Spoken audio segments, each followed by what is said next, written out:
Rose Harbor was in bloom. Purple rhododendrons and red azaleas dotted the property. I stood on the porch, leaning against the thick white post, and looked over the property for my bed and breakfast. The inn at Rose Harbor was beautifully scripted on the wooden sign and was prominently displayed in the front of the yard, along with my name, Jo Marie Rose, as proprietor.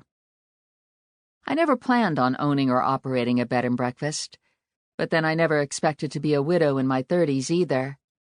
If I'd learned anything in this road called life, it's that it often takes unexpected turns, rerouting us from the very path that had once seemed so right. My friends advised me against purchasing the inn. They felt the move was too drastic. It meant more than just moving and leaving my job.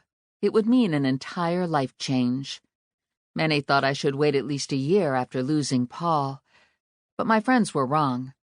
I'd found peace at the inn, and, somewhat to my surprise, a certain contentment. Until I purchased the inn, I'd lived in a condo in the heart of downtown Seattle.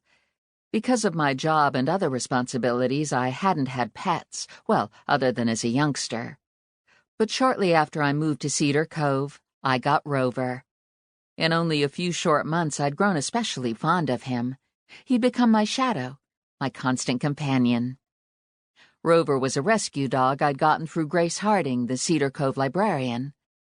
Grace volunteered at the local animal shelter, and she'd recommended I adopt a dog. I thought I wanted a German Shepherd. Instead, I'd come home with this indiscriminate mixed-breed short-haired mutt. The shelter had dubbed him Rover because it was clear he'd been on his own, roaming about for a good long time. My musings were interrupted by mutterings from the area where I planned to plant a rose garden and eventually add a gazebo. The sound came from Mark Taylor, the handyman I'd hired to construct the sign that stood in the front yard. Mark was an interesting character. I'd given him plenty of work, but I had yet to figure out if he considered me a friend. He acted like my friend most of the time, but then every so often he turned into a grumpy, unlikable, cantankerous, unreasonable— the list went on. "What's up?" I called out. "Nothing," he barked back. Apparently the ill-tempered monster had returned. Months ago, I'd asked Mark to dig up a large portion of the yard for a rose garden. He told me this project would be low on his priority list. He seemed to work on it when the mood struck him, which unfortunately wasn't often, but still I thought a month or two would be adequate in between the other projects he'd done for me. To be fair to Mark, though, it had been a harsh winter. Still, my expectations hadn't been met. I'd wanted the rose bushes planted by now. I'd so hoped to have the garden in full bloom in time for the open house I planned to host for the Cedar Cove Chamber of Commerce. The problem, or at least one of them, was the fact that Mark was a perfectionist. He must have taken a week simply to measure the yard. String and chalk markings crisscrossed from one end of the freshly mowed lawn to the other. Yes, Mark had insisted on mowing it first, before he measured. Normally, I'm not this impatient, but enough was enough. Mark was a skilled handyman. I had yet to find anything he couldn't do. He was an all-purpose kind of guy, and most of the time I felt lucky to have him around. It seemed as time progressed I found more and more small jobs that required his attention. New to this business and not so handy myself, I needed someone I could rely on to make minor repairs. As a result, the plans for the rose garden had basically been ignored until the very last minute.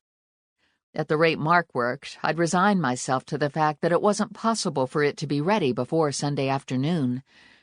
I watched as he straightened and wiped his forearm across his brow. Looking up, he seemed to notice I was still watching him from the porch. "You gonna complain again?" he demanded. I didn't say a word. Reading his mood, I forced myself to bite my tongue before I said something to set him off. All Mark needed was one derogatory word from me as an excuse to leave for the day. "You didn't need to say anything," Mark grumbled. "I can read frowns, too."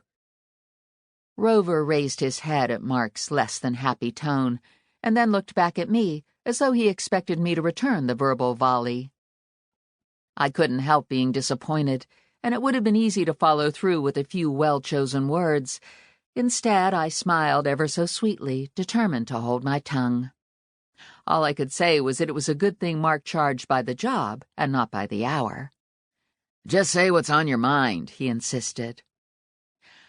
"I thought I told you I wanted the rose garden planted before I held the open house," I said, doing my level best not to show my frustration. "You might have mentioned this earlier, then," he snapped. "I did."